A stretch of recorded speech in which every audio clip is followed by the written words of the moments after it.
All right. Hi, y'all. Robert, what do you drink today? Ooh, Sorry, Dr. Hill. I think it goes better in the YouTube if we. You should probably always call me that, by the way.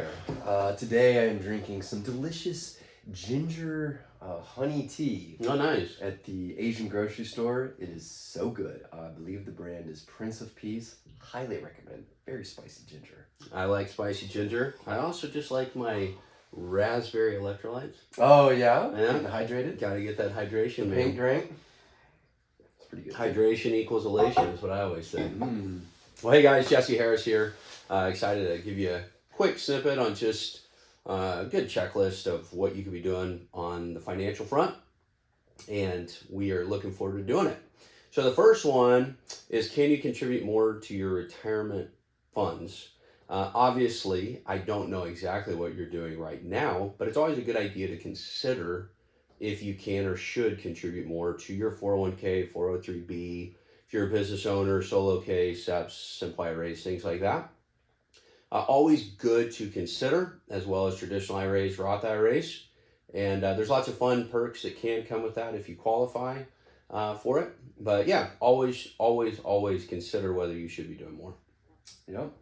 All right, number 2 question is, do I have FSA dollars to spend or carry over?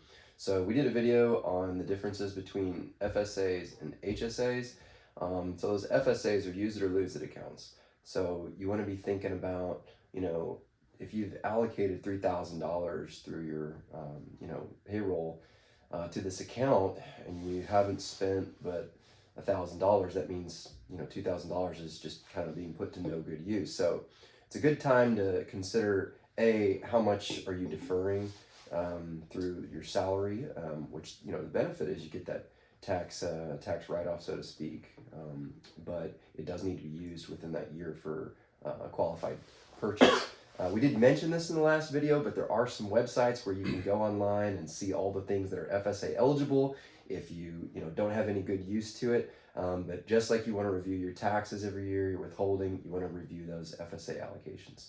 Yep. So the next one is, should I consider a Roth conversion? And the answer is, in my opinion, yes. It may not make sense for you, but you should always consider it. And a lot of people think about doing that kind of as they're getting closer to retirement.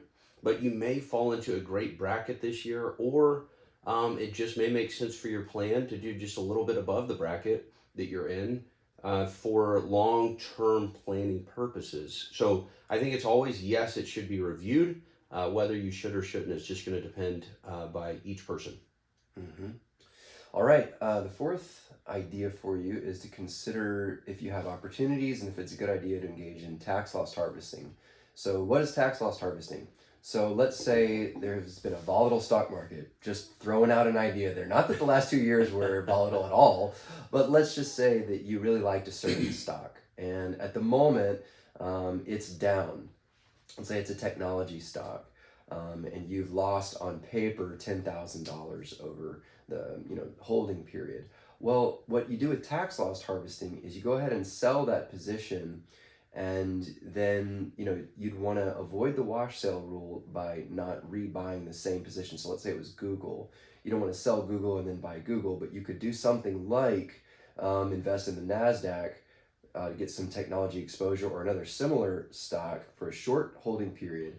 And then after, I believe it's 60 days, 30 days. 31 days, really. You can buy back into Google. And so why would you do that? Well, it's reducing, your taxable income that year because you've realized a loss. So it's really just an idea to kind of take advantage of volatility to reduce that taxable income in the current year. But that's a tax strategy you'll definitely want to talk to your CPA about. But it could make sense sometimes. Yeah, I like to say it's a silver lining of losses in taxable accounts. Can't do it in IRAs, but you can in taxable accounts. So the charitable contributions, do they qualify for a tax deduction? It depends. Yes, in theory they do. However, something to just keep in mind, if you're not itemizing, then it really doesn't matter because you're going to be taking the itemized or the standard deduction. If it is greater than your itemized deduction, donor advised funds, though, are a great way to take advantage of that by stacking, something like that. or just choosing to stack at some point to your favorite charity. Okay, number 6, if you have stock options, this is always a good time to evaluate whether it's time to hold on to those stock options or to move on. So you'd obviously want to, consider things like, are they ISOs, are they RSUs? What's the vesting schedule? What's your current taxable income bracket? And your overall portfolio. So a lot of people don't realize that every time their stock options vest, the percentage of their portfolio that is allocated to any one individual security increases. And even, you want to think about this from a tax diversification standpoint, but also a portfolio diversification standpoint. And just, make that intelligent decision. And if you're great with, your company and it's 10% of your portfolio, that's your decision, but you don't want to just ignore that when considering your overall asset allocation. So just a good thing to do every year to look at that. Yep, good thing to consider. Do you need to think about RMDs? Maybe. I think that's where RMDs, the age just changed to 73.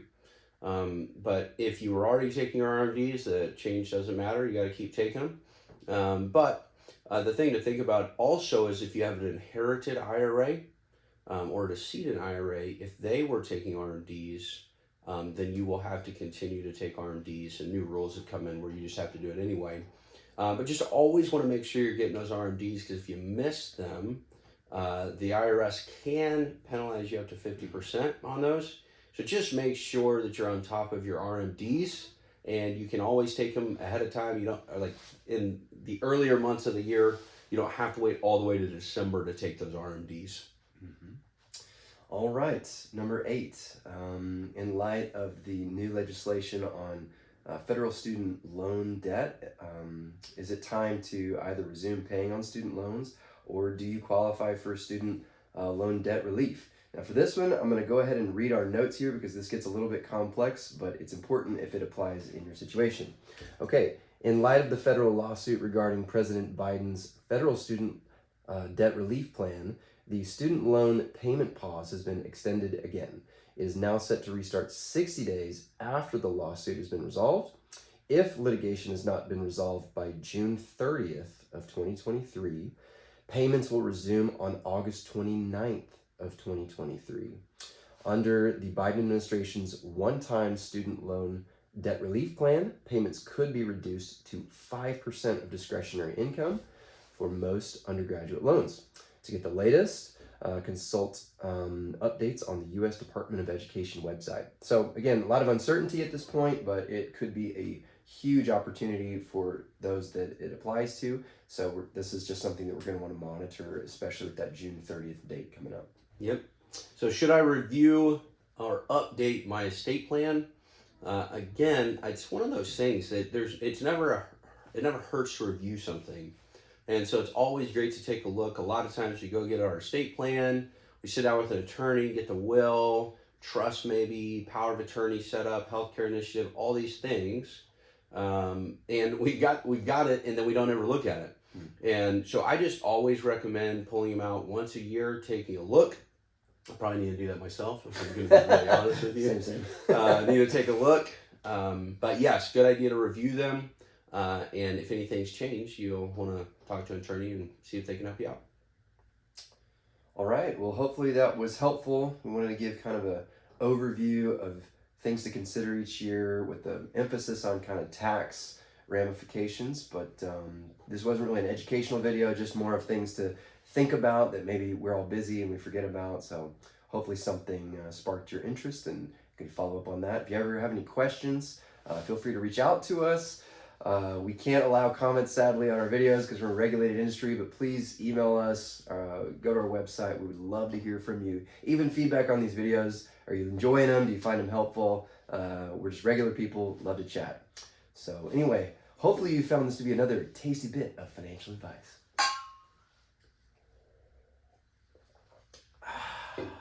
And I recommend the raspberry lemonade, not just the raspberry. Not as good. Good enough.